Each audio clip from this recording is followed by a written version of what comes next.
From fabulous Las Vegas, Nevada, this is Pod Therapy. Real people, real problems, and real therapists. You can submit your questions anonymously at podtherapy.net or email us at podtherapyguys@gmail.com. We've got a great show lined up for you today, so let's not delay this any longer and get into it. And now, broadcasting from the Churn, that guy's Dr. Jim Jobin. I'm Nick Tangeman. It's time for some Pod Therapy. So, for those of you listening, this is going to feel like any other show because there hasn't really been any breaks in how we've been able to put out episodes. However, it has been 2 weeks for us. We recorded a few extra episodes, so we had some time off. And it has been a crazy time off. Yeah. A lot has happened in 2 weeks. And so some of you had saw on Twitter and social media, Jim unfortunately lost his grandfather. So we're very sorry to hear about that. Our condolences. And Jim's got something he wants to read. Yeah, thanks. If you're a member on the Patreon, I went into the details of the whole story. But here, I would like to read something that I've written for my grandfather. And that's going to be our A block today. It's a little different than our normal show. Thanks, Nick, for letting me do that. And I appreciate being able to use this platform for this personal purpose. So thank you. As I record today's episode, my family mourns the death of my grandfather, who passed Thursday, July 23rd, late in the night. In the digital era that we live in, it has become the way of things to say goodbye to our loved ones out loud on social media. We use whatever platform we have and whatever audience can see it to process our feelings, not to entertain people, but to somehow express our grief to a conscious observer. As a therapist, I completely understand the value of that. And as a hurting person, I've decided to do it myself on the podcasts where I've invested over 134 hours of my voice. Corona may not have killed my grandfather, but it determined his last days. It prevented us from going to see him in the hospital. It made my last words spoken to him through a cell phone. It stole our goodbyes, it limited our decisions, and perhaps, worst of all, it robbed a good man of his funeral. So many have died that there is now a backlog at the Veterans Memorial. It will be months before we can say goodbye with his full military honors. I don't want Corona to silence this moment. This disease has taken the breath of so many, and I won't let it take the eulogy Gramps deserved. So I'd like to take a moment to tell his story and why I'm grateful for him. Gramps was a kind man. His gray hair and round belly made him jolly in my eyes. His loud, punctuated laugh filled the room, and my childhood memories of him are entirely pleasant. He lived an interesting life. Born in 1931 to a single mother, living estranged from her family as a waitress at a roadhouse. She was a hard woman, she had to be, and very controlling of her young son's life. Eventually, she married a Canadian man named Emil Jobin. And even though they shared no blood, Gramps described Emil as the kindest person he'd ever known. Emil was a dad to Gramps, played games with him, loved him dearly, and filled the fatherly vacancy the young man held for so many years. Emil also taught Gramps to drink. The boy learned at an early age that alcohol was the way to cope with emotions, a lesson that would become a burden to him much of his life. Gramps joined the Navy after high school. He served in the Korean War as a signalman aboard a destroyer. In his last days of lucidity, 70 years later, he would still proudly tell of how he relayed the fleet commands to his captain during the conflict, pleased he could be attached to an important moment in history. After the Navy, Gramps became a bus driver in Chicago, and it was there that he met his forever wife, my Nana, who rode his bus to work each day. Gramps charmed her with humor and gave her free rides throughout the city, and so finally she agreed to have dinner with him. The two married young, and as long as he lived, he adored her. Even though she divorced him and remarried him 3 times, when he was near her, he'd flirt with her incessantly, which she tolerated, and I think secretly enjoyed. As they built their family, alcohol became an issue. It was normal to drink every day. Evening cocktail hour was an after-work ritual where glasses filled with the names of men. Tom Collins, Jack Daniels, were as much a part of the family as Jesus Christ and President Eisenhower. Nana and Gramps drank. They paid their taxes and they saluted the flag so nobody noticed the toxic emotional pain in the family or the lifelong challenges being transmitted to their 2 children. One day, Gramps went too far. His then adult son called a therapist and begged for help, and together, my father and the shrink who answered that call had an intervention with Gramps in his living room. He agreed to complete an outpatient program, and his son joined him to confront the same problems in his own life. They completed that program together, toasted sobriety, and Gramps never drank again. Free from that self-destructive insanity of alcoholism, Gramps lived the rest of his life well. He retired from his job at Wells Fargo with a ceremony and received a gold ring with a red ruby in it, his most prized possession, which never left his hand until the day he died. That ring was willed to me, his only grandson, in exchange for a promise to remember him and tell his story to my children. It's an easy burden to bear. Gramps is the reason I became a therapist. His achievement of sobriety inspired his children to work through their own recoveries, and witnessing that journey inspired me to join the profession who answered that fateful call for help. Gramps was an imperfect man. All men are. But he meant well, and he was kind to the very end. I'll miss his laugh, his smile, and the way he played peekaboo with my daughter at restaurants instead of letting her eat her dinner. I'm grateful for the life he lived, the lives he caused, and the lives he touched. Goodbye, Donald Jobin. Rest in peace. Thank you for reading that. Thanks for sharing. Thanks for letting me. All right, we're going to take a quick break, and when we come back, we're going to discuss Rage and Disgust. You're listening to Pod Therapy. This week's TheraProducer sponsor is Nathan's Hot Dog Scoop. For the first trivia question of the day, in honor of TheraProducer Nathan, is the call signs for the command module and lunar module for the Apollo 10 mission. Oh, 10? Yep. Who even gives a shit? Curveball! I could have done 11. 11 was the Eagles. Okay, so their call signs for these missions, for this mission, referenced the most popular cartoon at the time. Scooby-Doo. Done. Final answer. If you'd like to join Nathan's Hot Dog Scoop and make the show possible, you can go to patreon.com/therapy and sign up. Again, that's patreon.com. Houston, this is Scooby. Things look good on the lunar landscape. So their call Felix? sign. Nope. Felix. Not Felix, okay. Well, this would have been in the 60s, right? Yeah. It would have been... Popular cartoon. It's got to be Hanna-Barbera. It's got to be something Hanna-Barbera. So it's got to be Scooby-Doo. No.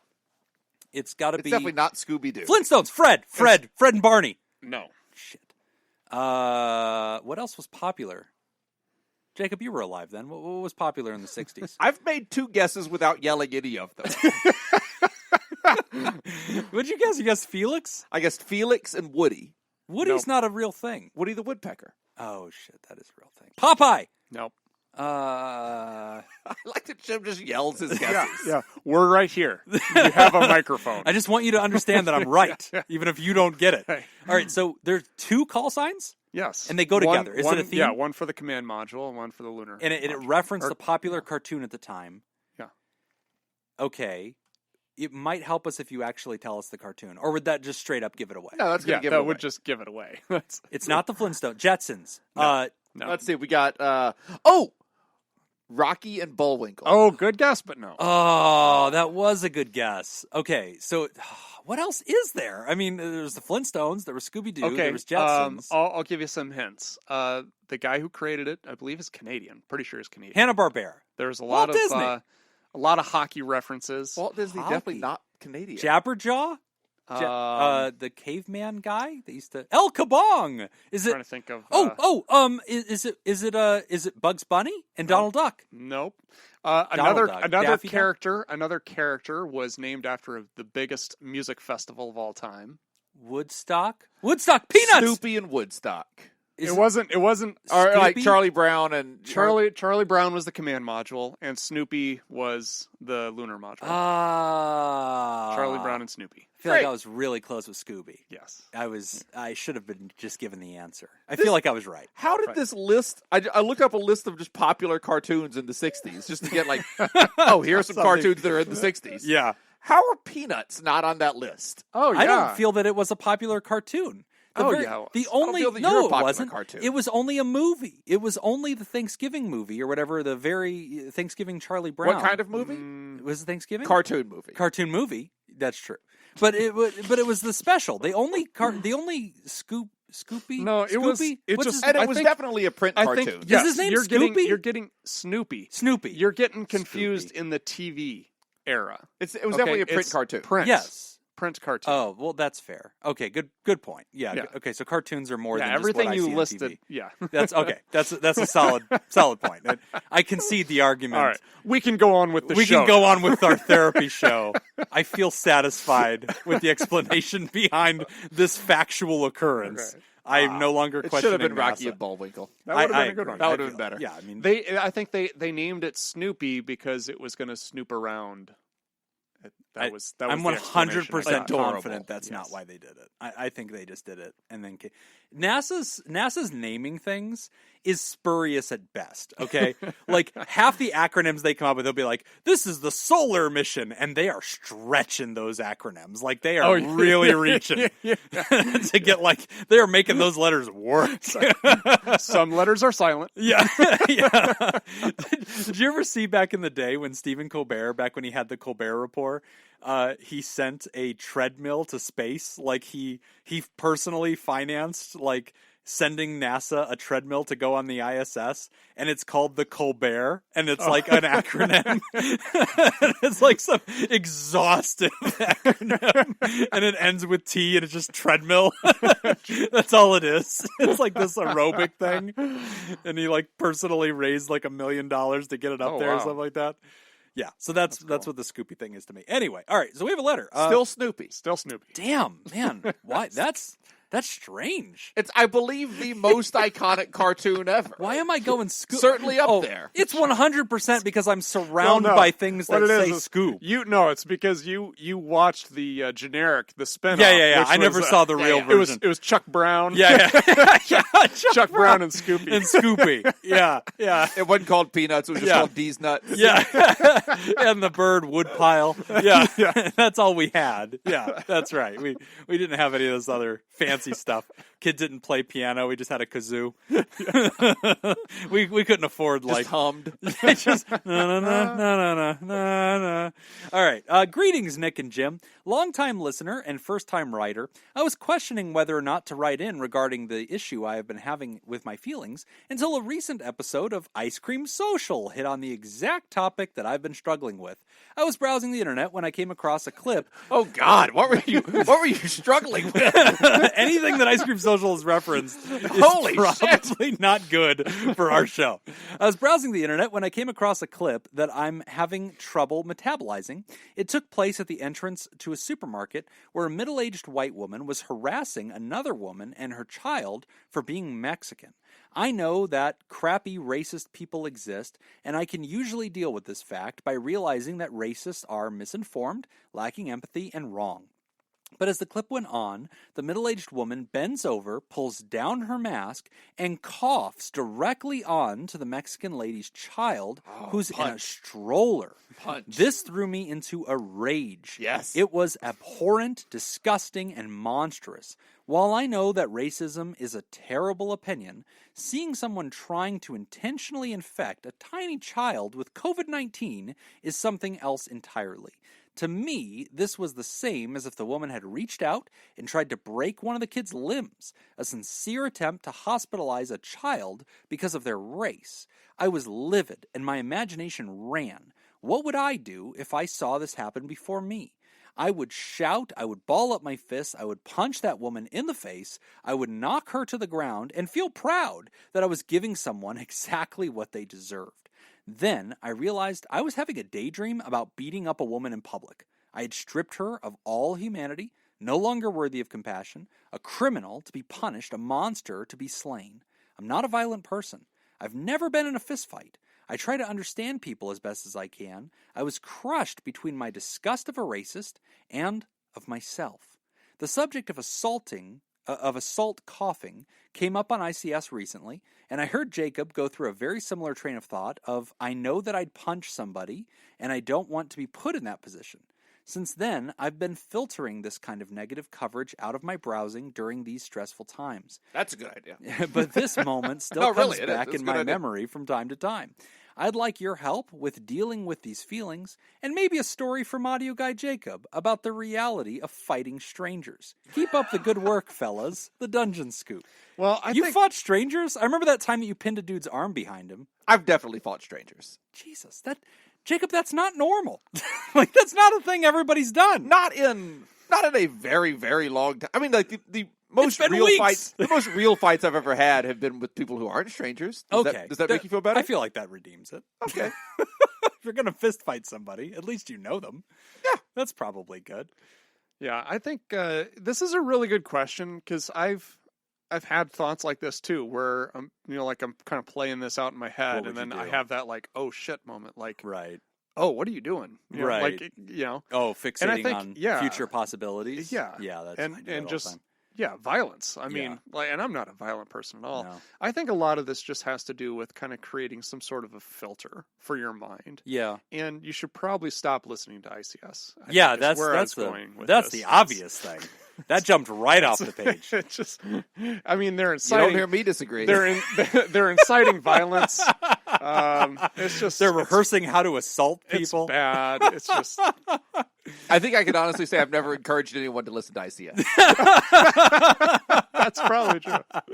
I've discouraged people. I've actively discouraged people. I've begged people not to. Yeesh, what a weird I've done thing. that with this podcast. Yeah, that's true. I've But done that anyway, too. Yeah, I don't. I think that's normal. I think for a lot of folks, that's normal. I think the positive thing on this is you have that moment afterwards where you're like, oh my God, Yeah. I'm having these thoughts. Okay, yeah. That's great. I think this is only a problem when you miss that. Like when you don't have that Yeah. part of your brain that kicks in, it's like, oh, okay, but we can't actually do this. I need to kind of start letting stuff But I go. totally know that feeling of like rehearsing, almost preparing for this very unlikely possibility. Sure. And I think the thing you have to sometimes check in with, Ryder, is if it's newsworthy, it's rare. And so like that video is interesting to you because you don't see that very often. You've only heard of it. And it's so rare and strange to you. They're like, oh my God, I can't believe somebody really did that. And like, I think this is true for my anxiety, is like sometimes I'll prepare myself for these, what we call in CBT, zebra realities. You know, when you hear the horse or you hear the hoofs clopping, you should think horse. Basic common explanation, not zebra, rare and exotic explanation. Right. The encounter you're going to have at a store is almost never going to be the zebra. You know, the lady who's so obviously racist that she tries to infect a child. Like, I think all of humanity pretty much agrees that's horrific and like not okay. And I think that's part of in my mind where I think like this isn't anything to be overly concerned about. Right. Because of the rarity of it. Yes. If you were having that thought of like, how would I react if I saw a Right. woman coughing on a helpless child? Right. You're wasting minutes of your life. Well, I think the rage makes sense, right? Right. But if you're having that same internal rage of how would I deal with this if I'm at Target and somebody cuts in line? Right, which is super common. Yeah, because now this is a different situation, and if you're dealing with intense rage from something that is more common, then I think maybe now we should be a little bit more concerned. So here's the background question. I'm interested in getting Jacob's thoughts on this too. The background question beneath this too is, okay, fine. Yeah, it's super rare. I shouldn't fixate on anxiety myself about it. But the thing the writer says is, I was astonished that I, a compassionate and feeling human being, didn't see the humanity of the racist. I was so put off by their behavior that I thought, boy, if I were in that situation, I would commit a crime. I would assault that human, and I would go to jail for that because Right. the judge is not going to go, oh, well, she was a bitch, so you're allowed to punch people in the face now. Yeah. Like, no. They're I going to... disagree with that a little bit. Go ahead, Jacob. No, because as soon as you're actively like coughing on someone, You've taken it too far. especially in this, I think that could legally be defined as an assault. So you're protecting the child, which, Yeah, yes, yeah. I think the situation that the writer has talked about, which Yeah. is an online video and whatever, but in that situation, I believe if the parent had struck the person who was doing that. Yeah, I agree. I think that, but that's the difference, right? Like if I'm the guy standing next to them in the bread aisle, I don't know. I mean, I think the deeper humanity question here is, under what circumstances in these strange times are we really thinking about hurting another person? And like, can we so quickly forget who they are as a human being because we're so frustrated with their negligence? I think you're helping them. I think you're helping them become Helping them more of learn. a human being. Yeah. You're teaching them a Feeding lesson. society I did them a favor. into that. That reminds me of that Rick James bit in Dave Chappelle. Yeah. Where like, Eddie Murphy's like, Jesus, Rick James really needs help or whatever. Yeah. We did help And his him. brother Charlie Murphy's like, we just helped him. Like, we just beat his legs. We just gave him what he needed. He needed a little wake-up call. Some people just need a good smack. Oh, jeez. I don't know, man. I mean, obviously... That's what I've been saying about Jim's kids for a long time. Just smack him around, Jim. That's how you fix this. I mean, I that's a good question. Like, the COVID era has been a strange one for me in this way. I definitely have patients right now who want me to write letters for them so that they don't have to wear masks. Yeah. Mm-hmm. And they are experiencing real difficulty with the concept of the mask, and they have their reasons for that. But they also happen to be of the opinion that COVID was completely made up, and it is only to help Joe Biden get elected. Right. And a patient said this to me the other day, and I remember I took a double take at it because the person said, "Oh God, this COVID thing's ridiculous, isn't it?" And I was like, "Yeah, it's so discouraging." And the person said, "I just can't wait for November when this goes away." And I was like, "Oh," and in my head I was like, "Oh my God, is there a vaccine?" We've taken a turn. Yeah, I was like, "Oh, what have you heard? Like, that's great news. November, that's very soon. I know the fall was supposed to be bad." And they're like, "No, Jim. After the election, you'll never hear about COVID again. This only will exist until November 3rd. I'll take that bet. And I was just like, I'll go ahead and take that bet. I was taking right a deep now. breath, and I I was would like, too. okay. And like, I just was like, wow. So it occurred to me, like, okay, so Are you allowed to bet with your patients? it's frowned upon. It's frowned upon. But I was like, okay, so like, I'm appreciating that that's that person's perspective, right? And so we dive into their truth, and I'm interested in their truth. But I've definitely gotten the chance to talk to people who profoundly believe something different than what I believe is probably the facts. And I think that's what this person is writing about too, is that this human profoundly believes, and it doesn't speak to whether the person believes in COVID, but the person is profoundly racist. Like they fundamentally believe this Mexican woman and her child are bad. Right. One, also the coughing on someone, and I don't know what this video is, but there are plenty of videos out there on social media and on news and everything else of people, Like doing coughing on people and coughing in public, intentionally. yeah, with intent. that some jerk did that to me at Albertsons. This was early. This did happen? Somebody actually did that? Yes, he's a kid. Yeah, he was like a little teenage piece of crap. Punch. Right? Just assault the child. That's what I was thinking. But no, this was early. So again, we've covered this on the show. Jim's an early adopter of whatever the fear is going to be. Mm-hmm. So by the time fear settles into the general population, Jim's been into that fear for a minute. And so I was an early adopter of, corona's bad, wear masks. And I was an early rusher to the grocery stores. And I went into a grocery store early on in this pandemic time to grab supplies. Supplies. And I was the only guy there wearing a mask. And people were teasing me because it was a bandana. And so, like, some guy was like, "Howdy, partner." Like, he was, like, teasing me like I look like a cowboy. So far, I'm completely on the page with all the other people. I was just going to say that. This was the only guy. And then there was this teenage kid. Like, I have the power of hindsight, and I know You'd that still person's mock wrong. me. Yeah. And I still would have been the guy to say that to you, too. And then this kid kept walking around and, like, we mock coughing. Jim for the T-shirt on his face every single time we Even see him. though there is a huge pandemic. We recognize and accept the reasoning behind it. And still going to make fun of him for it. Still going to mock me. But yeah, some kid was like walking around the aisles, like coughing really hard behind people. And he did it behind me. And but I feel the writer's point, because sometimes you're so enraged by something and you think I should hit them. But like, obviously there's that other part of you that's like, no, I've been trained to live in a huge society in which we don't hit people. Like, hitting is never the answer. But obviously, that's a very That's unique sometimes the situation. answer. Yeah. Because, like, it's a racist. You can't say But never. But that's a good part.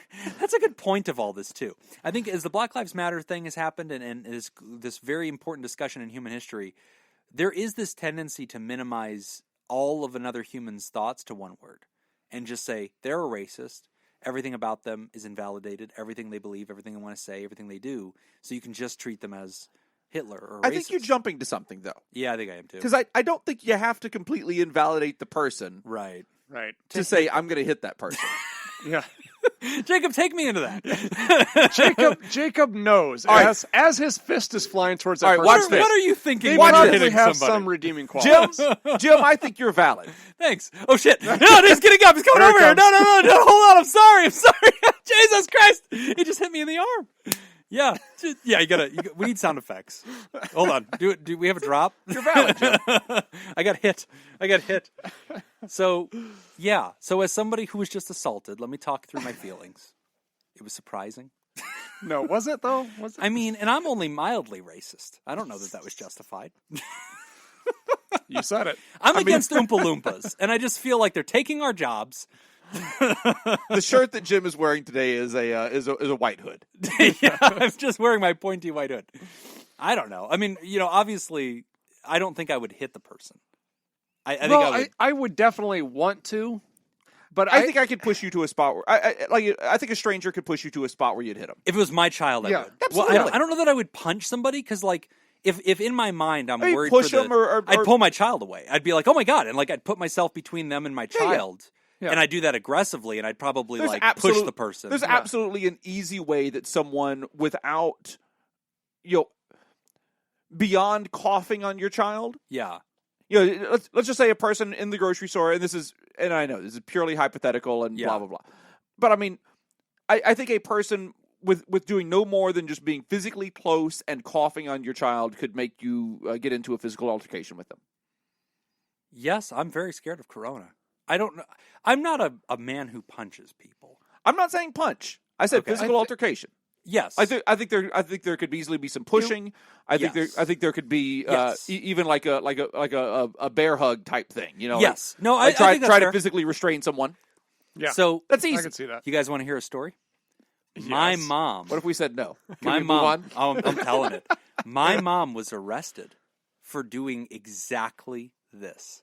Really? My mother, who you've met, Coughing on a the Mexican nice woman? lady who makes cups and shirts, Yeah. beat the Your bat shit. mom coughed on a Mexican woman? My mom beat the shit out of a lady at a grocery store. Really? Here's what happened.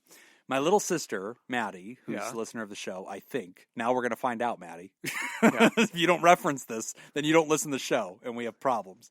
Mom listens, though. Maddie, Hi, Mom. whatever happens, do not reference this. Even if you did hear it, don't say anything. I give you full benefit of the doubt if you listen to the show. Jacob believes in you. Never reference it. acknowledge to Jim that Never you listen to the acknowledge show. it. So my mom was at a grocery store with my little sister. My little sister was a toddler at the time, and my little sister was in the buggy, the cart. And they got to the checkout, and my little sister was trying to help my mom put things on the conveyor belt like a little kid does. And so my little sister was picking up a can of Campbell's soup and was trying to put it on the conveyor belt. I wasn't there, and she dropped it, as little kids do. It fell off the side of the conveyor belt thing, and it landed on a woman's foot. And it hurt the woman, and she reacted, and she was very upset. And so I don't know how fast the sequence of events happened, but the woman grabbed the cart that my little sister was in and like shook it like really hard, like, ugh, like, just hit my foot, like, you little brat, like that kind of thing. My little sister lurched forward, smashed her face on the side of the cart. My mom, like, lunges to like save her daughter, pushes her daughter back into the cart, Went to mama bear mode. and beat the shit out of that lady. Like, my mom walked around the cart and just fisted this chick in the face until people pulled my Gave mother. her a fisting. She fisted her. There's a meme about He-Man that does this. There's a guy named Fisto. Oh, yeah, He yeah. punches people. And he's like, I fisted fists them them. all, He-Man. It's a really good bit. Anyway, my mom beat the ever-loving crap out of this woman. Your mom pulled out the angry goose Yeah, and just fisted this woman. until the staff pulled my mother off of her. And then the police showed up. They watched the footage, and they were like, yeah, I'd have beat that bitch up, too. And they let my mom go. So she wasn't arrested. She wasn't Okay, arrested. all right. Sorry, I needed a hook to keep you interested. I think if I were in a grocery store and somebody came up to me and maliciously coughed on me, which is a ridiculous phrase to come out of my mouth. Malicious coughing. What a strange time we live in. And I believe you think you'd punch them? I believe if I punched that person after they did that, I don't think I would be arrested.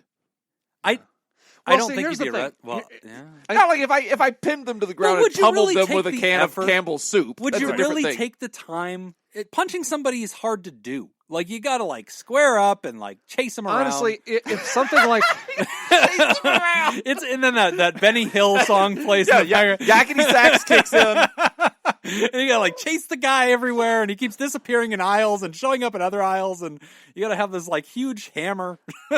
What is life like in your head? I haven't been in a lot of fights, Nick. I assume that's what it's like. But I don't. That's what I've topless seen women start running around in fast motion. Yeah, there's all the people with the feathers Sexy on their party. heads. Yeah. No, I don't think I would. I don't think I would get. I don't know. It's I'm not a very violent person. I'm kind of. Have you ever been in a fight? Have you ever been in a fight? I've punched my sister. Wow. That took a dark turn. You're a horrible person. Right, but I came close in hockey. She had it coming. Yeah. Oh, hockey's very physical. Right, I'm sure you've checked people. And... Oh, I've gotten very physical, but actually, dropping the gloves, getting into a fight. Okay. I've done that multiple times. So you've never played hockey? With friends. Yeah, I thought that's what hockey was. I've done that a lot of time with friends, just messing around. Okay. Right? I've only done it once in an actual game. Where you've actually thrown gloves and tried to hit them. But it got broken up before it even started. Okay. So you went to go get him, but then you went and got the ref first, and you're like, hold me back, ref. No. You're lucky this guy's over here. Yeah. Go to the other side of the rink and get the ref first. Yeah. You're lucky. You're lucky. I'm all the way over here on this side of the red line and not over there on that side of the red line. You're lucky I don't know how to skate forward. I don't know how to skate and punch at the same time. If somebody coughed on me in public, I would get pissed. I would get upset. But I don't know if I'd get violent. But if they did that to my kid, assuming I had a child, then I think I definitely would. That, I think it's because that taps into a different piece of. I'll tell you this: as the only guy in this room who has made children with my penis, which is how babies are made, by the way, which is still debatable. It's a free lesson. Still debatable with you. I'm 90% sure that the kids came from my penis. They kind of look like I feel like it was there. Both of your kids are black. Yeah, but have you ever seen me tan? I feel like I darken. I get really dark. So I feel like that's still legit. I think you have a different mentality. When you legit think your kid's in danger, you do not square up to get justice. You retreat. And so, if there's somebody that is acting fanatical or weird around your kid, or they're aggressing at your kid, you snatch your kid and you try to get away, right? Yeah. Because you're scared. You're thinking, oh my God, if I try to square up with this dude and he wants to hurt my child, that's what the man wants to do right now. He wants to hurt this little kid. If I square up and I get defeated, there is nobody on earth that can protect my child from what the man wants to do to her. Right. And so you have a different mentality. You have a mentality of grab the child and run. The number of times you have said the phrase square up. Is that not what people do? Makes me think that you do not understand how fighting works at all. That's what makes you think? It wasn't the hammer thing? There's several things that make me think I see you want a fisticuffs. That's the thing. Is I think Jim is picturing two people squaring off. Listen, let me explain to the listeners. I challenge you to fisticuffs. A lot of people don't know this, but I know a lot about fighting. So let me tell you what you do when you're in a fight. First thing you want to do is you want to pull your waistline of your shorts up as high as you can. Sure. Okay, because everybody knows that. You want to get them way up there to the nips. Okay, you want to just get that waistline and then high. you take your face in your hand. You put your hand in your face. Yes. Yeah. You flail your other I hand wish around. the listeners could see what you just did. He did the bit where he puts his hand on his face and then arches his arm around it and punches with his elbow.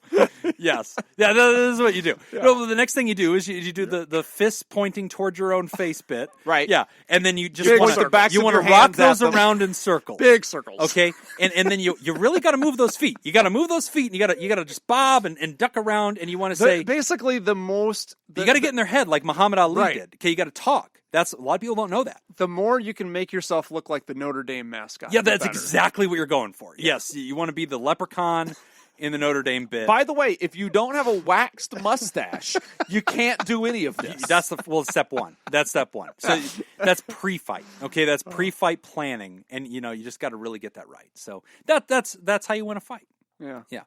And God, a I lot of just movement. realized A we're lot of not in movement. the Patreon version of the show. Oh, that's right. We're doing a real therapy show. Okay. Yeah. All right, This we is should the probably bit- get back to that. Yeah, we should probably do the real show. No, but I mean, most fights are absolutely like if there is a punch thrown at all, there is one. Right, yeah. I think 'Cause they go to the it's ground. a I think lot of that's rolling on the ground. like, and I heard somebody explain that to me once. They were like, if you want to learn self-defense, learn grappling. Like, that's really, you don't want to learn boxing. That never is how it's going to go down. Like, if you're going to square up, if you're going to circle up, if you're going to circle the wagons. if you're going to present yourself for fighting time, you want to Finally, we got there. prepare to go to the ground because that's what's going to happen. That honestly makes sense. Like if some dude was ready to fight with me, I would not get within his reaching distance and play this jabbing game. If I was sincerely worried, I would run at him and throw my body on top of him and, wrestle. Like, I think that's the only thing that makes any sense is like, I don't want to just get punched in the jaw. I don't trust my cat-like reflexes to protect me. I trust my 200 plus pounds to protect me. I'm going to put that on the dude. Your cat-like cat-like reflexes. When Jacob came to attack you, he took his headphones off, set them down, walked around the desk, around the table. He is fast. It was a blur. You remember all that? Nick, I was traumatized. But you see, okay? in that instance, I there was saw one it hit. coming. One hit. I saw There it was coming. one hit. I froze. It's the fight or flight. What am I supposed to do? You didn't either. Can I book a session with you after this, by the way? I need to process some things. Yeah. Sure. Good question, writer. Don't punch people in the face. Oh, the story that Dungeon Scoop was referring to, and I think I said this on this show too, was I'm still terrified that this may happen. Somebody's going to cough at you? If someone did that, I believe that I would hit them, and I believe that it would not be pleasant. But does that solve it? I don't understand why hitting is the I didn't say it would the solve it. reflex I didn't say response. anything. Wouldn't you run? That's like saying if somebody came at me with No, a gun, no, I'd no. punch them. Like, No, no, here's you the wouldn't. thing. You'd run away. Here's the difference, okay? Because if it's a gun, it's perceived as a holy shit, I could die moment. Whereas if it's somebody who's coughing on me, it's not at this moment perceived as, oh my God, I'm going to die. It's, you're an asshole for doing that. I guess. I think it's Also, a different perception. Let me put it in a different way. If someone walked up to me in the grocery store and punched me, Yes. I'd punch them. I'd hit them back. I think I would probably run if somebody punched me. I would probably apologize to them. That's Iowa. yeah, That's just pure it's like, Iowa dripping out of you right now. Is your hand okay? I'm sorry. Oh, Jesus. Sorry, bud. My face just went right into that. Man, I'd have never fallen like that before. That was strange. I fell backward into your fist. Oh, you sure got a good punch there. Yeah, that was a good right hook, fella. Like Crocodile Dundee. That was a good little shot. I'm over it, but yeah, that was. Let's shake hands. But no, because I don't want to get into physical fight with someone who's just being an asshole. Yeah, that's my mentality. If you're the guy that's gonna assault me or whatever, you are the guy. It's like the joke about don't roll around in the mud with pigs or whatever. Like the pigs If you like roll it. with the pigs, you're going to get dirty? No, Oh. the pigs like it. Like Oh, yeah. Like what are you doing? Like why am I going to fight a guy that wants to fight? Like he likes this. Yeah. He wants to. I'm here for bread. Like I didn't wake up today and go, let me go find some dude to punch. Like it's not going to be good. You gotta Like hit I him want to with get a away. baguette. I don't know. But this is also why I haven't been in a lot of fights. I got the feeling like at next Scoop Fest, we're just putting targets on our backs. Oh, yeah. Like everybody's People- going to be like, all right, They delayed that thing give me until your money. 2021. Give me your money. We got time. Oh, Nick and Jim are soft. We can obviously just take advantage of them. train We just until made it. we just painted ourselves. Hey, Nick, give me your lunch money. Yeah, that's cool. Okay, I didn't need it I'm on a anyway. diet anyway. I was going to skip lunch. You seem nice. Here you go. Is that all you got? No, you're right. I have more. I should have. Sorry. I didn't mean to hold out on you. You know, if you give me another month, I can I can put in some overtime. And You know what? Yeah. Do you have Venmo? Can I Venmo you? Yeah. Please don't rob us, listeners of the show. Please don't rob us. We're dangerous. We're dangerous men. You don't want to mess with us. 100%. I will make you be introspective. Why are you punching me? Who hurt you? What was your relationship like with your father? We'll force you to talk about the stuff that you don't want to talk about. That's what people are most afraid of. That's our Nick. defense. That's the thing. They're not afraid of getting punched. People are afraid of their feelings. See, we're real badasses. Right on. SEAL Team 6 is scared of us. That's the way I think about it. Yeah. All right. We should probably take a break. All right, let's do that. Oh, we're going to take a break. Sorry, I got used to you doing everything. Let's take a break. And when we come back, we're going to discuss question marks. You're listening to Pod Therapy. All right. This week's TheraProducer sponsor is Dr. Ben Don. Hey! Our second trivia question Is he still in North Carolina? Did He just moved, actually, just this past weekend. to Just moved to different state? Indianapolis. Oh, man, I'd definitely stay in North Carolina. That place is Well, beautiful. he would have, but they made him an offer he couldn't refuse. Oh, damn Mafia.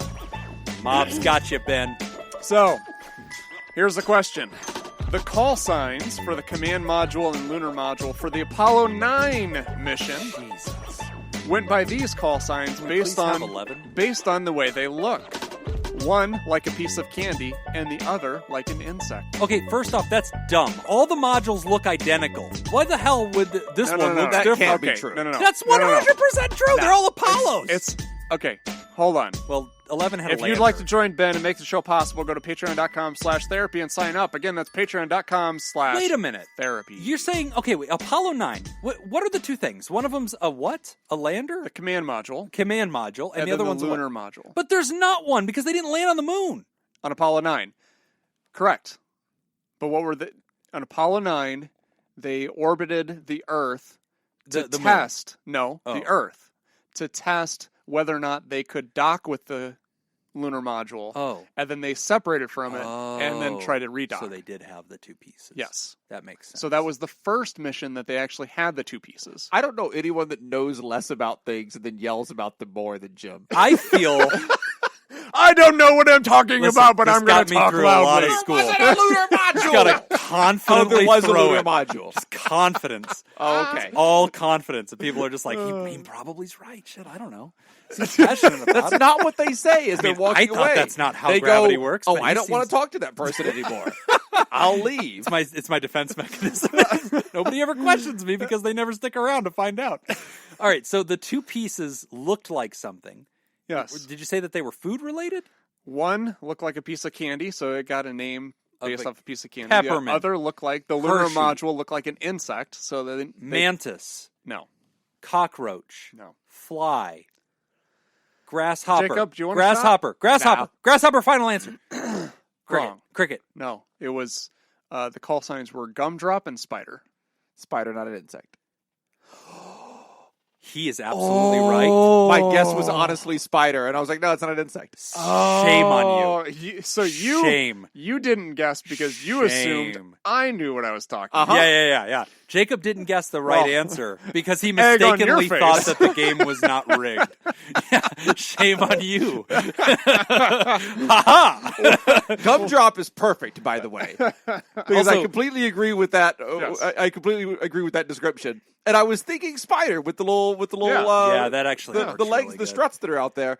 I was like, oh no, he said insect. See, Nick, when you're doing trivia okay, questions, it turns out it's really important what word choices you use when setting it up. Disagree. Yeah, insect. Agree That to is- disagree. A spider is an arachnid. Important is a really relative. Well, I couldn't say word. Also, arachnid. Isn't it strange It looks that like this lobsters are arachnid. arachnids? You eat lobster. It's an arachnid. I would have accepted Isn't an that animal. weird?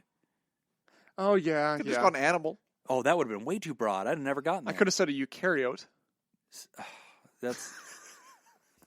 Did you know the mitochondria is the powerhouse of the cell? I did. Hey, y'all. I'm going to hit you again. I'm a long-time listener, first-time writer.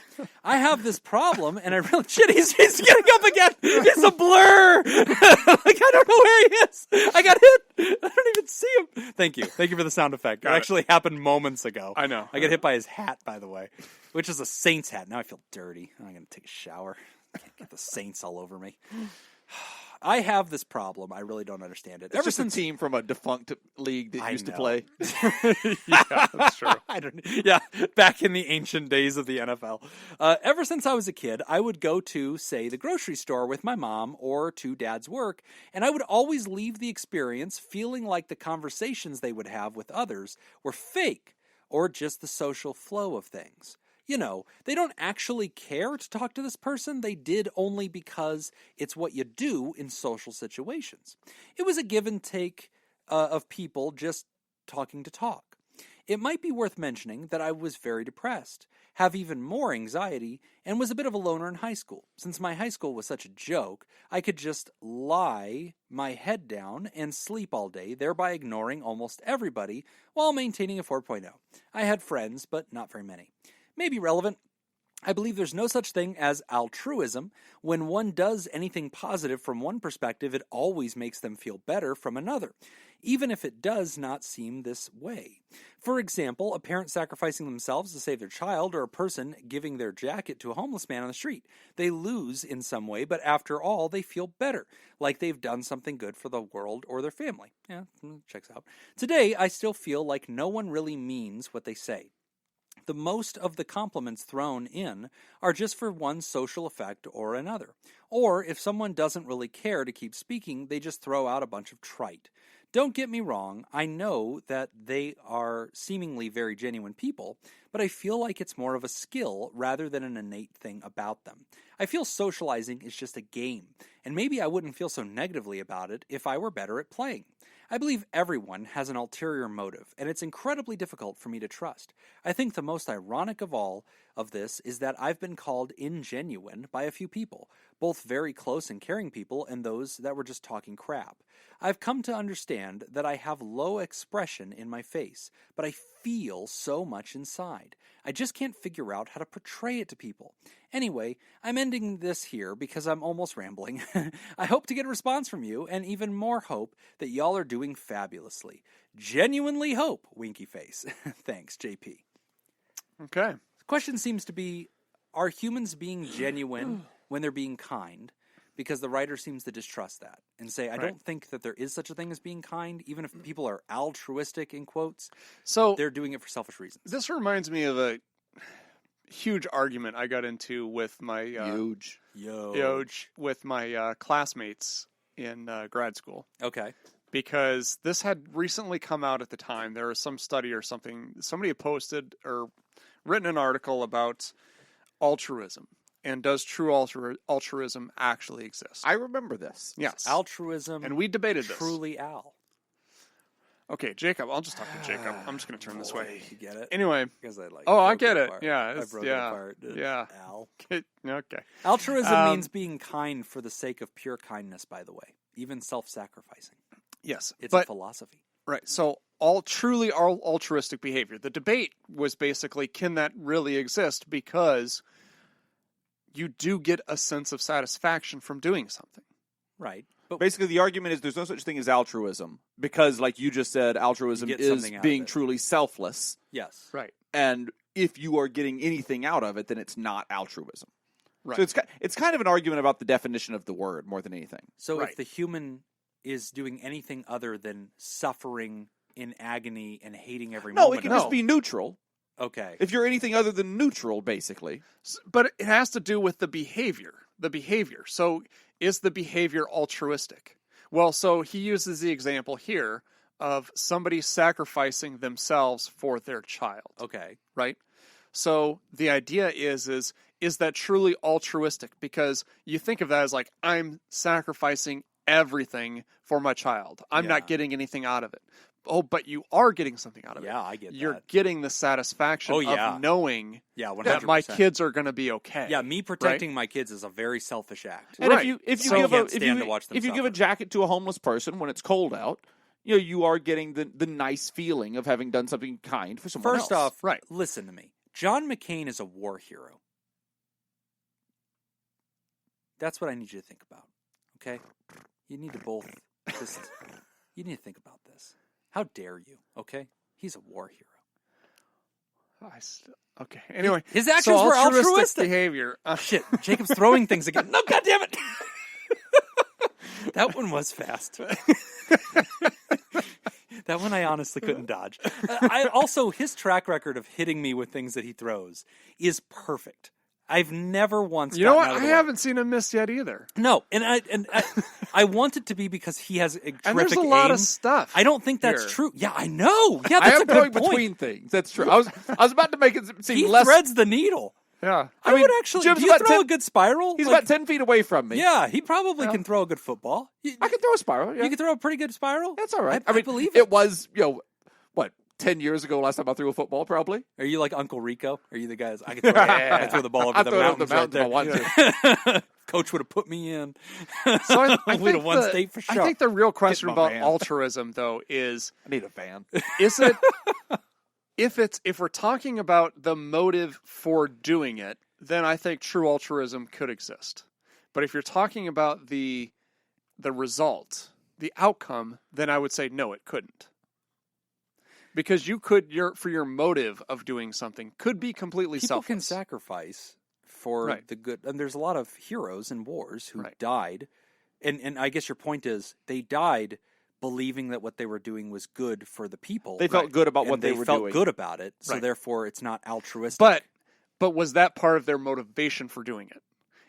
If you're talking about altruism as the motivation, so altruism is supposed to then be it's different. pure, undiluted motivation. What I You know did that's something- that's the argument. That's what we're trying to figure out. Right. If you include it as part of motivation, Yeah. then yes, altruism could exist. There is selfless acts that happen because that wasn't your motivation. Right. If you're talking about outcome, then that's a completely different issue Yeah. because now you do get something out of it. I think you've got to.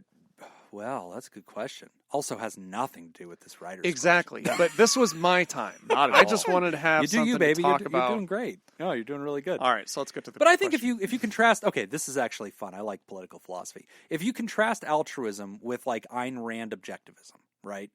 Like, and her argument is it is improper for anybody to do anything for anybody else because actually a society best functions when individuals are individualized. Like you do what's best for you. And so her argument portrays throughout society. That's what the Fountainhead's about. That's what Atlas Shrugged is about. And her argument is altruism kind of doesn't exist. Because even if you think that you're being altruistic, you're actually being individualistic. You're doing that for honor. Or you're doing that for respect. Or you're doing that to protect things that you care about. So there is no such thing as true altruism. And she's the one that really brings up that debate. Right. And says everything starts and ends with the individual. So there is no altruism. Anyway, the writer's asking, do people mean it when they're nice to me? Correct. Oh, and we're out of time, Ah, so we'll great. pick that up Yeah. next week. Catch you next week. We'll see you soon. dun, dun, dun, dun, dun, dun, Again, dun. not our show. Oh, sorry. Borrow from throw things. something bigger. like a knife. He has knives, though. He does have knives. I don't- Like, these are all within reach for him. It's not okay. So yeah, writer, here's the deal.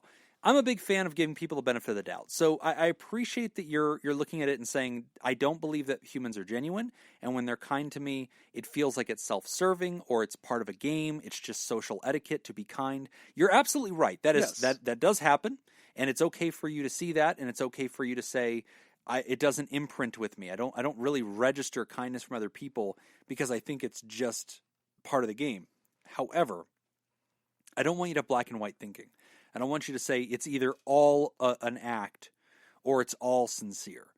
You would appreciate, writer, that there's a big swath of gray in the middle where humans are increasingly more sincere about some things and decreasingly so in other situations. Well, let's stop even before we go that far. It can be the writer can be absolutely correct. Yes. The writer can say anyone who is being nice to me is putting on an act. Okay. right. at the very least, they are putting forth the effort to put that act on. That's true. Yes. That's and that true.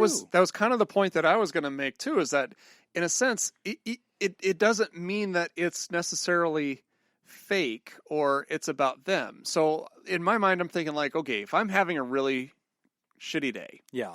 and I bump into somebody I know Yeah. and I kind of put on a face and I, try to be cheerful, or I try to be friendly, even though I don't want to be because I'm having a bad day. Right. I'm not doing that for me. Right. Like, I may be doing that because I care about this person. Sure. And I don't want to pass on my negativity Right. to them. And that is a sincere effort. Exactly. Even Yeah, if that's So it not where is- your heart honestly feels right now, Yeah. it's done because you do actually So like even that though I person. may be not necessarily faking, but Yes. I'm kind of manufacturing this false emotion, it is coming from a sincere place. And That's fair. there's still a kindness there. Right. So, like, if somebody tells you about the death of a family member and you just don't care about it at all, but you just act like you give your sympathies and you act like that a little bit, then that there is a kindness I to that. was sincere. Yeah. What? feel like I'm starting to connect some dots. Every bit of that was sincere. But that's a good point, right? Like whenever some Got to a joke about Jim's granddad. found a way, he circled it all around, just like he said in the Patreon. That's right. If you're not a Patreon subscriber, get into the Patreon. But it's true though. Like whenever you and I've felt this way. Like, and I talk about this in my eulogy. I said it's the way of things to talk on social media now. Right. And I did. The day that I found out my grandfather had passed, I tweeted, and that word seems so diminutive. Even though it's hard. I wish it was a different word than tweeted. That sounds so small.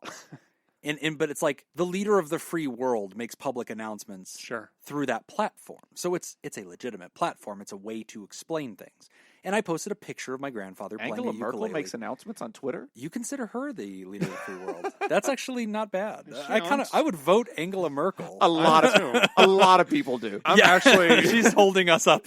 She's the light of humanity. Yeah. I'm looking for her now. Is she actually on Twitter? She's on Twitter. It's going to be in German. You're never That's going fine. to understand anything. You don't read German. So yeah, but like I tweeted and I said, my grandfather passed. Here's a picture of him, and I'm grateful for him. And a lot of people were very kind and said things like, "Hey Jim, my condolences," or Sure. "I'm sorry for your loss." And to me, I didn't look at that and go, "Bull, you don't care."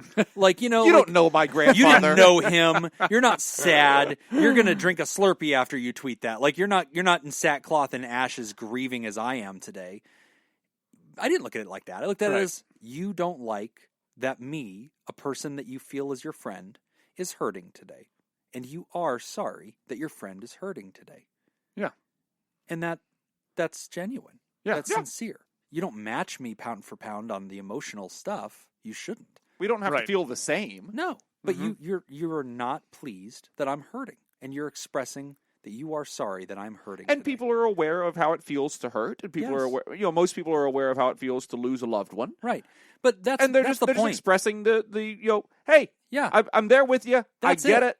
That's it to me. To the writer, Yeah. I think at the end of the day, buddy, even if you suspect that they don't actually feel the emotion word that they're using or that it's not truly felt or sincere, the action of trying to tell you that is sincere. There's because something they're there. doing it.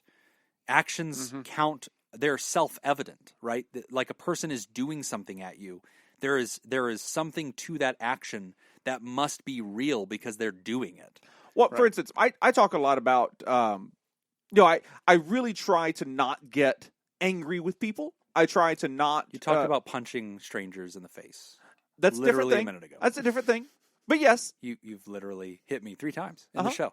But go on about how you're nonviolent. yeah. I didn't Go say on, Gandhi. He said people, not Oh, Jim. not who Jim. said nonviolent? Yeah, go on, Gandhi. You're doing a great job. I try to not be. I try to not get angry with people. Yes. Truly angry with people, not Right. aggravated with somebody, whatever. But I try to not get really angry with people that I don't know or Right. that don't have an effect on me, True. Yeah, that's a good point. because, and I have to tell myself this sometimes. I don't care about that person, Right. and if I don't care about a person, Yeah. if it's not, oh, I don't care about that. It's no. I don't care about that person. Right. I don't like that person. I don't dislike that person. They are a stranger to me. Right.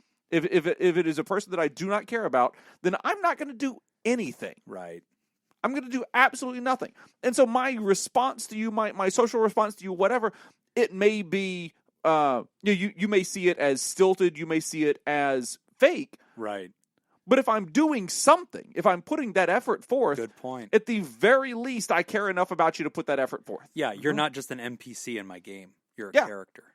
Like, there are plenty of people, the vast majority of people on the planet, I don't care about. Right. You don't know any more than just, they're a fellow human being and I wish them all the luck in the world. But, I don't have any personal connection to those people. Right. So there is no response. Right. If there's any response whatsoever, you actually merited something. You got something. And which so is I more must than, out of the, 340 your billion existence. people on the, not Oh, there 340 is billion people. not that many people. 7. Yeah, Sorry, that. I was mixing up the 340 million people in the U.S. Yeah. and then the many billion people on the If planet. we've colonized space, I think we might be at that 7 number. billion people on the I think planet? we're around I think there. it's about 7, 8, I think 9. almost 8. So Well, between 7 and 8 billion in people on the Corona, it might planet, be closer to out of 7. all those people, I don't care about roughly 7 to 8 billion. Right. Of them. Right. Yeah, that's a Right. good point. That's a good point.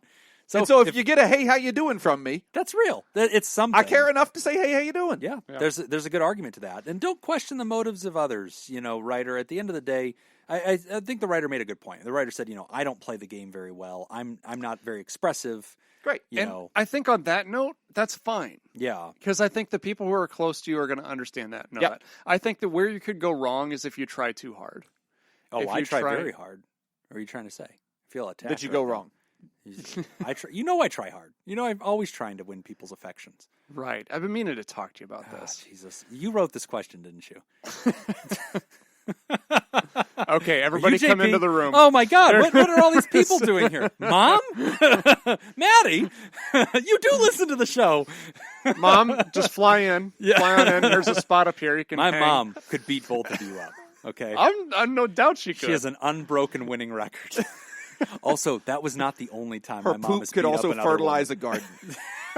My mom also beat the crap out of another lady in the lady's house. You want to hear that story? Patreon.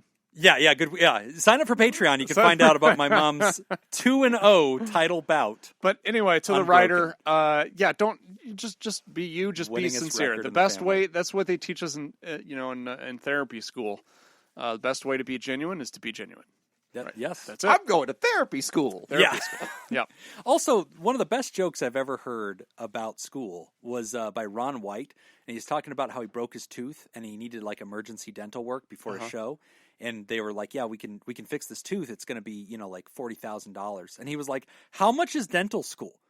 Just do it myself. He's like, "I could just put my grandma through dental school and have her fix this." Like, there's no way that one procedure is the cost of the entire school program. That's so funny. That's a really good point.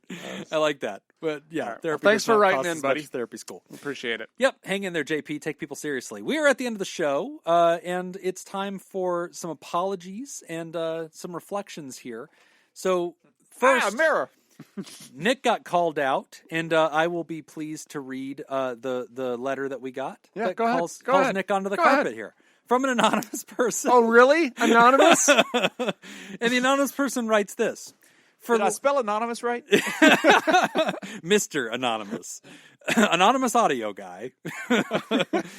For last week's trivia question about the 3 light switches and 3 light bulbs that through some constrained circumstances you had to figure out which goes to which, does the solution given, turn 2 switches on, wait 10 minutes, turn 1 off, check which light bulb was on, off but warm, and off is cold, does that work now that most light bulbs are LED or compacted fluorescent bulbs and no longer bulbs that can bake a cake if they were put in an easy bake oven? Thanks, Anonymous. Oh, I think Okay. it does. I think no. LEDs Hell no. LEDs put off some warmth. Dude, not enough that you... No. I'm with the writer on this. Nick's an idiot. That's... Go ahead, Nick. Go ahead. You've been called out. Okay. All right. Mr. Anonymous. Did you look it up? Did you look up No, the I didn't look at it. And I'm not going calories to. of I'm not heat? going to either. exerted by an LED? Okay. I've turned the flashlight on my phone on. By the time Nick is done This talking, show is now I'm gonna put Mythbusters. my finger on it. There we And go. we're gonna see if it's Your heated. finger's Hey, here's the 98.5 thing. degrees. You're not going Here's to be able the- to feel any temperature. We're gonna Yeah, find you out. could. Okay. That's another Here's question. the thing. Could you even Here's detect the that thing. temperature? Here's the thing. Well, that's what we're going to test. All right, But go. here's the thing. Obviously, we've learned today that the trivia questions aren't always going to be perfect. Yeah, also known as hasn't been good yet. not always not perfect, always not But good. damn it, I work really hard at You this. do. You do really good. But thank you. Your point was taken. You may or may not be right. We will find out in about 10 seconds. But yeah, thank you. Thank you for your opinion. All right, touch We the value light. it. There's no way. Oh, yeah. Bull! There's a little warmth there. Oh, come on. That doesn't prove anything. It's a phone. Oh, wait. LED. If it had been cold, would It's you a say very that bright that light. doesn't prove anything? Why would it be cold? Because you're saying it doesn't prove anything because it didn't work for you. Because it All right. didn't Let's go support evidence build a for room. your case. Let's wire it. I don't think you need to build a room. Let's get the I three think all light you need is the switches. light bulb. Let's just do this. Let's see if your little theory Fine. works. Okay. Let's see if All your little right. theory works. Let's also go to a space Okay. museum and find out Everybody, if all these artifacts are named what you patrons, say they are. Patrons, I need everybody to get 2 more patrons because we're going to use our Patreon money All to of the build a Patreon room. money is going toward a build to build a test room, one trivia question. and we need 3 light bulbs. Yeah. We probably need to hire an electrician too. Yeah. Yeah, actually, we need a lot of donations here, guys. But trust me, the payoff is going to be worth it. For us. Also, we will not Just be for announcing us. the results. This is going to be privately done. Results will be peer reviewed, and that's it. All right. Thank you for writing in. Thanks for writing in. Other note by review and apology way. So, on a serious note, I think a serious point needs to be made here, and I want to take a second to be serious about it. It's a good show to do that. I started it on a serious note, so I want to end it on a serious note, I guess. So recently, in the last few weeks, we haven't recorded in a while, a colleague reached out to me. And this colleague, I won't name drop, but the colleague has supported this show from the very beginning. In the very beginning of our show, we were just 2 schmucks. We walked into a studio. We tried to start this thing. The jingle played, and we tried out our hand. And our idea was very simple. We said, well, this is a good question about altruism, right? We thought at the time, well, there's a good community service project here. We think that we can talk about mental health in a way that's not off-putting and is very approachable. And we think that being 2 buddies, that we could be playful with each other and that would be attractive and people would enjoy the topic and not feel that they were lectured the whole time and that it would destigmatize mental health. And so in the very beginning of our show, the only people that knew about it were people on LinkedIn that Nick and I were friends with and just colleagues and anybody who happened to click on a hashtag on Twitter that was like mental health and therapy. So it's very, very rare that people found us in the beginning. And from the very beginning, this colleague was a listener of the show and a supporter and was always very pleasant to us, very kind to us. Literally, as soon as Patreon opened, was one of the first people to say, yep, let me kick you some money and support. And so has been with us ever since the beginning and has from time to time given us good ideas and said, hey, you should run a story on this, and also has given us feedback and said, hey, guys, I think you're a little off base. Well, recently, that colleague reached out to me and let me know that the colleague no longer listens to the show, no longer supports the show, and felt that the colleague wanted to tell me why. And felt that our friendship dictated enough that the colleague should share that with me. And the colleague shared that she was very disappointed in the show and has been for about 6 months and felt that there's several things that are steering in the wrong direction and have been doing so for long enough that the colleague could no longer, in good conscience, continue to support the show, and was very disappointed and was very honest with me about that. And I appreciated the feedback because I think that I took away some very important insights. And so the basic things that the colleague was sharing was, listen, if the mission statement of your show is the reason you and Nick are doing this is because you believe that mental health is something that needs to be talked about and you want to destigmatize that, then you need to start every show in that frame of reference. You guys should literally write at the top of your script what your mission statement is and make sure that what you're doing today is toward that goal. But if you're just filling air with silliness and trying to be some more educated version of Joe Rogan or something like that, you're in the wrong lane. And that's not something that I'm interested in. And that's not something I would share your show with patients to learn from. And that's discouraging because I know you guys to be intelligent men who I think fondly of, and I don't want to see you guys try to just be too playful too much to the point where you're no longer educating and you're forgetting yourselves. And I appreciated that insight. I think it was mostly aimed at me. It's not at you, Nick. I think I'm sort of the silly dummy. Oh, we know that. On the team. Yeah, definitely not aimed at me at all. Yeah, I don't think Jacob's even on trial here. I don't think Jacob's fine. So, I received the feedback, and I think that the feedback our colleague was giving me was, Jim, whether you like it or not, whether you're trying to be silly and you're trying to be the car talk guys or you're trying to do whatever you're trying to do, you are an actual practicing therapist. And if you're not going to do some of the rigor and carry yourself in a little bit of that way, you're losing touch with what the mission of the show is. And I appreciated the frankness of the feedback. It's easier just to ignore somebody and never talk to them again. It's hard to give somebody a call and say, I care enough about your project to tell you how I feel about it. In particular, the colleague pointed out two things that were big takeaways. A few episodes ago, we had an A block where I discussed, I just sillily, I just, very casually put out there, porn is good. And, there was some interesting study about, women enjoying porn and it being great. And this colleague said, Jim, you work in addictions. You absolutely have had patients that are addicted to pornography. And I was like, yeah, I absolutely have. And the colleague said, you didn't once bring up addiction to pornography. You just cavalier discussed how great porn is because you saw some headline and you were trying to get some attention from it. You thought it was silly and you were excited to get the Redditors to, listen more. And I said to my colleague, you're absolutely right. And the colleague said, you didn't do any research on this. You just grabbed some headline that you thought was fun and entertaining, and you have more of a responsibility when you're talking about something that has destroyed a lot of lives to take it a little bit more seriously. And if you really want to present the case for how great porn is, why don't you do the full research on it and really get the details? Because you know what? It took me 5 seconds in a basic research effort to discover all the problems with that article that you were sharing. And I took the time, and I don't have the audience you have. Mm-hmm. And I felt very corrected. And I thought, wow, good point. A, I need to make sure that our show is aligned with our mission. We still get to be us and be personable, and that's fun.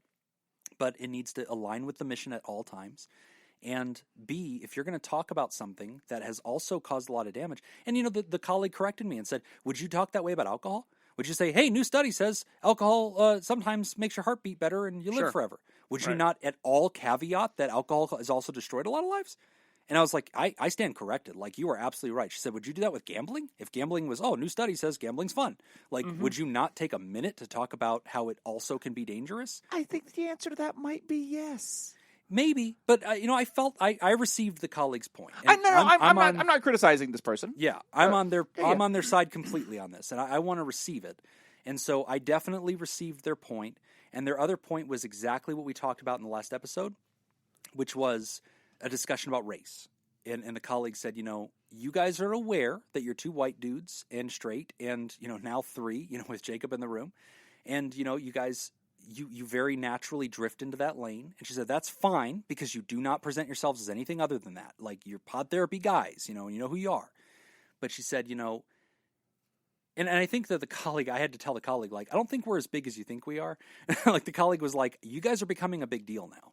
Like, you got a viral day on Reddit. That's not a joke. Like, you were on the front page of Reddit for a minute. You can't fluke that. Like, that really happened. And there's a lot of people that found you from that. And the colleague was saying, you need to take that responsibility a little bit more seriously now because you're not just the suburb of Ice Cream Social anymore. You're becoming a little bit more mainstream and you need to think about the way you're presenting our profession sometimes too. That it's not just white guy humor, that it's approachable from all angles. And I'm probably doing no justice to the way that this was presented to me because it was presented to me in a very friendly way. And I think the takeaway was her challenge, this colleague's challenge was, in the past, which is becoming increasingly distant, you guys made an effort to bring in diverse therapeutic voices. You used to do that. It's been a long time since you guys did that. And sometimes the only voice that I ever hear that's not 3 white guys is Laura. And she's just stopping by to say hi. And she, and this colleague said, you guys are a very rare thing. You're male therapists in a profession that's dominated by women. It would be nice if you occasionally brought in a woman of color or somebody to comment and bring in some thoughts. There's Black Lives Matter movement. You guys felt that you could speak to that. You caveated and said, no, you can't. but there's a solution to that. Go find somebody. It's not hard. And so I appreciated the feedback, because the colleague was basically saying, I think enough of you guys that I expect that you guys can do a little bit better of a job. And I appreciated that, because a lot of times all of our letters are friendly. They're always like, you guys are great. Thank you so much. You know, I've gotten several letters on Twitter after Reddit where people have just said, wow, like I'm just a 40-something-year-old white guy. I'm a demographic that's killing themselves right now. And for the first time in my life, I'm thinking about therapy. And I was able to do that because I found you guys relatable. You're two white guys in your 30s, and you're doing a show, and I felt I could listen to it. And now I'm talking about mental health. That's a miracle for me. Like, I would have never done it. So I definitely don't want to apologize for who we are and who we tend to reach. But I also want to demonstrate to the listeners, and especially as men, white men who are imbued with an inherent privilege that we are often blind to, I think it's very important that we, or I'll just be me, I showcase that it's okay as a white man to receive feedback, even if it's critical, and to hear it, and to not be defensive about it, and to not, be spiky about it, but to receive it and say, yes, there is room for us to bring more diverse voices into our show from time to time and educate our listeners from new perspectives.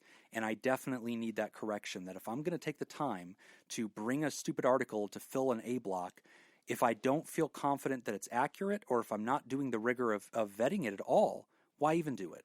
Sure. Fill the A block with something Well, else. and that's the big conflict that I always have internally in preparing for the show, is because we've talked in the past about, and still we're open to the idea of doing call-ins. Yes. And I would love to have that. But the other part of it too is that there is an advantage to doing kind of a hot take on something, on a question. True. However, there is advantage to doing a little bit of research, and then when we get to the show, be able to say, hey, here's what I looked into, and this is what, because I'm not an expert on everything. Sure. Like, even within my field of substance use disorder, Right. I'm not an expert on everything. Sure. I just do my best with what I've got, and I feel like I can speak intelligently about most things, but there's going to be a question that comes up, and I'm like, you know what? I've never thought about that before. I want to be able to research that. I want to look into it.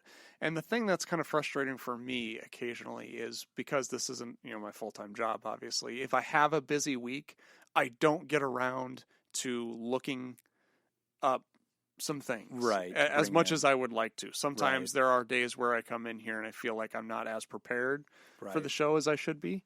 And that does bother me. Usually for those questions that come in that I feel like I need a little bit more prep time for, Right. I put on the back burner Right. for That just way a you have time minute. to So I think have about. some time to think about and process it. Yeah. Maybe we'll get to this one next week. Right. So I try to do that as much as possible. But so I get that. I totally understand, like, the idea, like, we have a platform. We should make sure that the stuff that we're saying on here is That was the valid. wake up and for I me. think, That was what I heard the I colleague guess that's saying. kind of what I'm getting at, is that that's something I was already aware of, to a sense. Yeah. And I'm show glad that it came up. This show accidentally became a thing. Nick and I are just two people who do our professions in a very small, silent way, one-on-one with people. We accidentally crossed paths with a very big show, Ice Cream Social, and their listeners just happened to be exactly the right people who would say, therapy's a great thing, let's support that, and had a really neat sense of humor where they could talk about serious things but also be really playful. And so that really grafted well with us, and so we've become accidentally larger than we should be. And then we've had other little accidents like Reddit or whatever, where now we've gotten a little bit bigger. And I think what I heard from that colleague was, I realize you guys sort of accidentally found yourselves in a position of influence, and I realize you're not the Pope of mental health, but So, it's time for you to take it more seriously. if I could summarize this, I guess what she's saying is, with great power comes great responsibility. I think you just nailed it. I think that's what it was. I just came up Ah, with, you got Ow. thrown something at. You got thrown something at. And he didn't miss, though. And he barely looked. He got more of the chair, to be I did. honest. I He think got he more of the left-handed. chair. It's all Yeah. one. Oh, that was a lefty. He threw some southpaw your way. The one part of that, I don't disagree with any of it. The one part of that I kind of want to expand on Yeah. is the mission statement there? The mission, as much as the show has a mission statement, what the mission statement is. So what is the big quotes mission statement of the show? The colleague asked me that, and the colleague said, "Yeah, Jim, what is your mission statement?" And I said, my best answer to that is to destigmatize mental health and escort people toward therapy. And I think that's a good summation. I guess I would say something similar, except I would focus on making therapy accessible. And and the person said that word, and I said, "Yeah, accessible's kind of I don't have removing control the over curtain. access." Yeah, removing the curtain of it, just kind of like casual. Here's what's happening. Yeah, here's what approachable. Approachable. That's the word I'm looking for. Making therapy an approachable idea. And I do think that's where the guys sitting around talking and busting balls and that kind of thing. I think that is where it does get into a little bit of that. Like, yeah, we do want to be casual about it, because we do want it to be. If it is truly destigmatized, right, then we talk about it in the same way that we might talk about going to the doctor because I sprained a wrist. Right. Right. And now I did a stupid thing, right? And I sprained my wrist, and so I went to the doctor for it. And I think we can have the same type of conversation. I think we can have that same type of cavalier attitude about mental health in that regard. Right, because it destigmatizes it. Because there shouldn't be a stigma on it. There is no, in my mind, there is not a stigma on it. In the minds of a lot of people who listen, there is not a stigma on it. Right. And as we all know, I'm not a doctor in any regard. I'm barely even a life coach. Although I do have a jingle. That's more than I've got. But you get into that, and that's a weird spot to be in. Yeah. And I'm not criticizing your colleague at all in this, because I think that just commenting on the big picture. And there it brings up some important things to think about and to talk about there. But that's kind of my only little itch with that, is I do want to be able to talk about it as though it, sometimes, not all the time, the same with any other healthcare thing. Right. If I am in a plane crash, right, and have a broken spine, I'm not going to talk about that as cavalierly as if I was climbing a tree in my backyard and I fell out and I hurt myself, and I had to go to the doctor. So there are always going to be levels, and I think we do a good job with discussing those levels on here. Yeah, I see the big picture, and I think you're right, and I think that first off, I absolutely received in a very good spirited way the colleagues' points. Sure. Yeah. And the colleagues' points were, you guys have a platform. Please don't forget to include women of color and diverse perspectives. And I think that's a great observation. Yeah, and for your own health, for your own perspectives, you guys. And she said, I listen to your show. You guys constantly say, "Boy, we should really have somebody else speak to this." And it's not hard. You can call them. We can just do it. Yeah, you should just do that and stop talking about it. And I was like, you know what? I received that. Fair play. That's a really fair point. And then also, you know what? Work a little bit harder, Jim, because I can tell sometimes you're phoning it in, and sometimes that's fun and playful, and I don't care. But sometimes you phoned it in on something that could have actually hurt somebody, and you have a better responsibility than that. Don't just bring up porn and not bring up that, hey, there's a dark side to this, and be so playful about it and so eager to get to your questions and just fill some time, which I absolutely stand convicted. Sure. I absolutely stood convicted and said, no, you're right. I literally just pulled that from the headlines and thought, this will be fun, and just played with it. And she said, you intentionally did that to get some likes and she said, don't fall for that, please. You got to be a therapist still. And I said, I received that. So definitely received it, and I think for me it was an awakening moment where I said to myself, you know what, we're going to start being intentional. I'm going to do a better job. I think you've always done a pretty good job, but I'm going to be more intentional. Yeah, that was definitely for Jacob, not for you. Obviously for Jacob. So on that note, I have reached every out. day he comes in and is like, you guys didn't read this at all, did you? You guys throwing it away again. So I have reached out. I definitely don't just spitball based on what you say on the show. I definitely he comes do in prepared. Research and preparation. So anyway, thank you to that colleague. Thank you to those who love our show and have encouraged us. We are white men.